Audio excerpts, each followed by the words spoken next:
تمام پاکستانیوں کے لیے ایک انوکھی خبر۔ الیکشن 2024 کا بھونڈا بلنڈر جس نے ناکام کر دیے بڑے کیلنڈر کے سب چھوٹے بڑے بندر۔ ناظرین السلام علیکم۔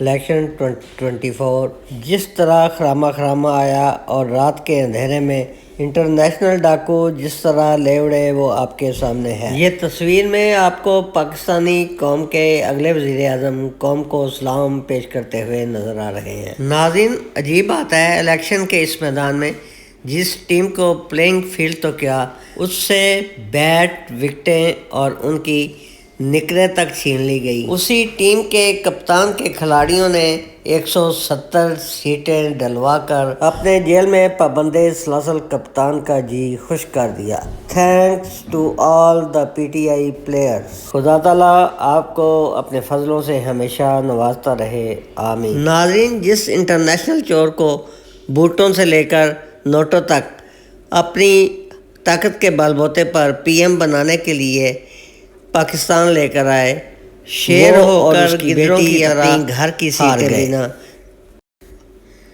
اب اگر یہ بندہ وزیر اعظم بنتا ہے تو تاریخ پاکستان میں لکھا جائے گا کہ پاکستان کے سن 2024 کے الیکشن میں ایک ایسے انٹرنیشنل ڈاکو کو وزیر اعظم بنایا گیا جو اپنی سیٹ بھی نہ جیت سکا تھا۔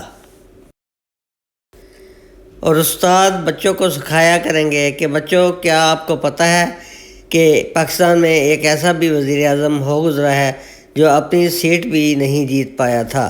تو بچے آپس میں چہم گوئیاں کرنے لگیں گے، یار کدھر سر جی لوری کھوتے دی گل تو نہیں کرن ڈے۔ ناظرین free and fair election FAFEN کے مطابق ریٹرننگ آفیسر کو فارم 47 ایجنٹ یا امیدواروں کی غیر موجودگی میں بنانے کا قطعاً کوئی اختیار نہیں۔ اگر ایسا ہو تو یقیناً الیکشن پر ڈاکہ ہوتا ہے۔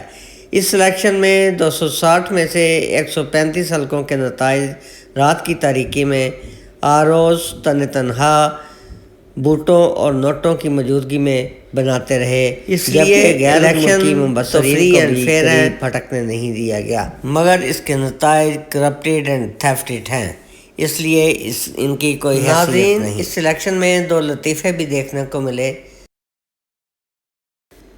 ڈاکٹر یاسمین صاحبہ اور محترمہ ریحانہ ڈار صاحبہ جو بیمار اور کمزور عورتیں ہیں، انہوں نے دو جوان مرد ڈاکوں کے ایسے کاندھے چت کیے کہ انہیں نہ صرف چھٹی کا دودھ بلکہ چھٹی کا دودھ پلانے والی نانی بھی یاد آ گئی۔ اب یہ دونوں اسمبلی میں جا کر کس منہ سے قرآن پر ہاتھ رکھ کر حلف اٹھائیں گے کہ ہم عوام کے مینڈیٹ کا جو اس نے ہمیں دیا احترام کریں گے؟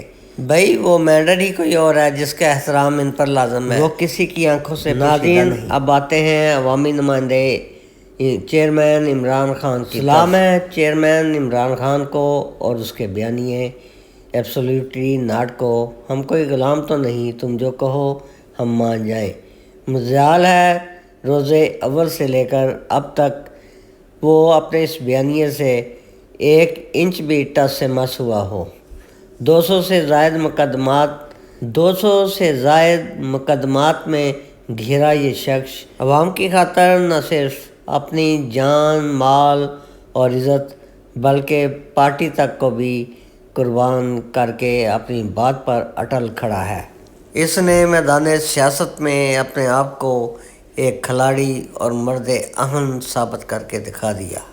نہ بکا نہ جھکا، نہ کوئی ڈیل کی اور نہ ملک سے فرار ہوا۔ یہ ہوتی ہے ووٹ کی عزت۔ اس الیکشن میں جن کا بیانیہ ووٹ کو عزت دو رہا، وہ ووٹ کی عزت کو سرعام پامال کرتے ہوئے نظر آئے، اور نہ صرف پامال کیا بلکہ پامالی کے بعد وزیر اعظم بننے کے بھی خواب دیکھ رہے ہیں۔ ناظرین اب اگر پاکستانی عوام کے جوش ولولے اور وفا کو نہ سراہا جائے تو یہ ان کے ساتھ زیادتی ہوگی۔ پاکستانی عوام نے اپنے چیئرمین عمران خان کی محبت میں 40 سے 50% ٹرن آؤٹ دے کر دنیا میں ایک نیا ریکارڈ قائم کرنے کے ساتھ ساتھ اپنے قائد چیئرمین عمران خان سے وفاداری نبھاتے ہوئے اسے بھی سرپرائز سے نواز دیا۔ ناظرین پاکستانی عوام نے ہر قسم کا ظلم و تشدد برداشت کرتے ہوئے اپنے حق کی مہر چیئرمین پی ٹی آئی کے نمائندوں جن کے نشانات بینگن، آلو، بوتل اور چوہے پر ہی لگائی۔ ناظرین، الیکشن کمیشن نے یہ نشانات پی ٹی آئی کے اراکین کی تصحیح کے لیے دیے تھے۔ انہیں کیا پتہ تھا کہ 8 تاریخ کی رات کو یہی نشانات ان کی اپنی تصحیح کا ہی باعث بن جائیں گے۔ ناظرین، 8 تاریخ نوں اگے پیچھے خواجہ آصف پھس، سعد رفیق ٹھس، عطا اللہ باندری، جاوید لطیف، جہانگیر ترین، پرویز خٹک، نواز شریف، مریم بی بی، ان سب کو عوام نے چلے ہوئے کارتوس بنا کر رکھ دیا۔ Thanks to watch and listen Dil Darya T V.